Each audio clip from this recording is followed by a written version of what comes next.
Team India নিউজিল্যান্ডকে 53 রানে হারিয়ে সেমিফাইনালে পৌঁছে গেল। চারটা দল সেমিফাইনাল কনফার্ম করে নিয়েছে। 1 নম্বরে অস্ট্রেলিয়া, 2 নম্বরে সাউথ আফ্রিকা, 3 নম্বরে ইংল্যান্ড, 4 নম্বরে আমাদের টিম ইন্ডিয়া।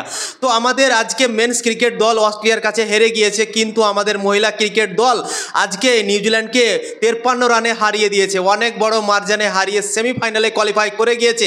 একদিকে আমরা দুঃখ পেয়েছিলাম, কিন্তু একদিকে আমরা অনেকটা খুশিও হয়ে গেলাম আজকে, কেননা আমাদের মহিলা ক্রিকেট দল সেমিফাইনালে জায়গা করে নিল বিশ্বকাপের মতো বড় মঞ্চে। এখন ভারতীয় দলের সামনে অস্ট্রেলিয়া আসবে সেমিফাইনালে নাকি সাউথ আফ্রিকা আসবে।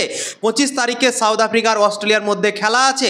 সেই ম্যাচটা যে জিতবে তার সাথী সেমিফাইনাল পড়তে পারে ভারতীয় দলের। তো টিম ইন্ডিয়া আজকে দুর্দান্ত পারফরমেন্স করলো। ভারতের ক্যাপ্টেন হরমনপ্রীত কৌর আজকেও টস হেরে গিয়েছিল।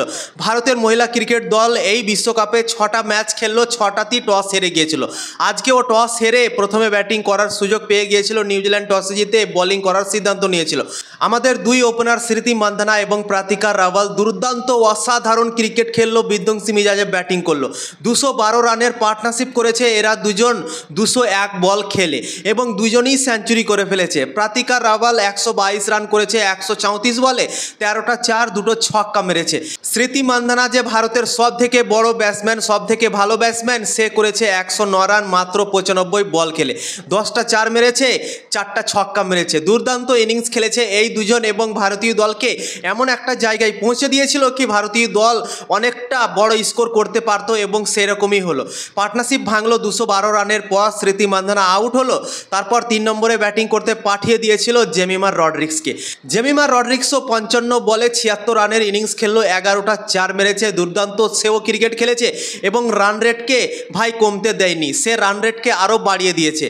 55 বলে 76 রান করেছে। তো তোমরা ভাবতে পারছো কতটা স্ট্রাইক রেটে সে ব্যাটিং করেছে। দুর্দান্ত খেলেছে আমাদের টপ 3, এবং বৃষ্টির জন্য 1 ওভার কমে গিয়েছিল। ভারতীয় দল 49 ওভার ব্যাটিং করে 340 রান করেছিল, 3 উইকেট হারিয়ে দিয়ে। আবার বৃষ্টি চলে এসেছিল, বৃষ্টি আসার জন্য আরও একটু ম্যাচটা ছোট হয়ে গিয়েছিল। 44 ওভারের খেলা হয়েছিল। 44 ওভারে নিউজিল্যান্ডকে ভারতীয় দল টার্গেট দিয়েছিল ডিএলএসে 325 রান, এবং সেই রানটা নিউজিল্যান্ড চেস করতে গিয়ে ভারতের বোলাররা দুর্দান্ত পারফরমেন্স করলো, এবং অসাধারণভাবে নিউজিল্যান্ডকে থেমে নিল। নিউজিল্যান্ড মাত্র 271 রানই করতে পারলো 8টা উইকেট হারিয়ে 44 ওভারে, এবং 53 রানে ভারতীয় দল ম্যাচ জিতে গেল, নিউজিল্যান্ডকে হারিয়ে দিল, এবং সেমিফাইনালের রাস্তা কনফার্ম করে নিল।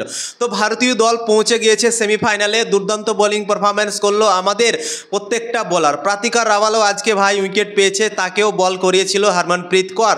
ক্রান্তি গড় থেকে নিয়ে তারপর রেণুকা ঠাকুর, দীপ্তি শর্মা, স্নেহা রানা সবাই আজকে ভালো বল করেছে, এবং নিউজিল্যান্ডকে 271 রানই থেমে নিয়েছিল। আজকে 44 ওভারে 53 রানে ভারতীয় দল জিতে গেল ম্যাচ, এবং দুর্দান্ত পারফরমেন্স করলো তিনও ডিপার্টমেন্টে ভারতীয় দল।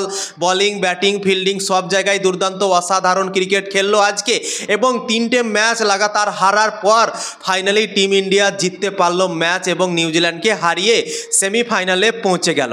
তো টিম ইন্ডিয়ার জন্য অনেক বড় গুড নিউজ কি সেমিফাইনালের আগে ভারতীয় দল তিনও ডিপার্টমেন্টে অসাধারণ পারফরমেন্স করলো। তো এই কনফিডেন্সটা সেমিফাইনালে নিয়ে যেতে পারবে ভারতীয় দল, এবং সেমিফাইনালে আশা করব কি ভালো পারফরমেন্স করে ফাইনালের রাস্তাটা যেন ক্লিয়ার করতে পারে ভারতীয় দল। তো দুর্দান্ত খেললো আজকে টিম ইন্ডিয়ার জন্য অনেক অনেক অভিনন্দন আমার তরফ থেকে। তোমরাও অভিনন্দনটা দিয়ে যাও আমাদের টিম ইন্ডিয়াকে।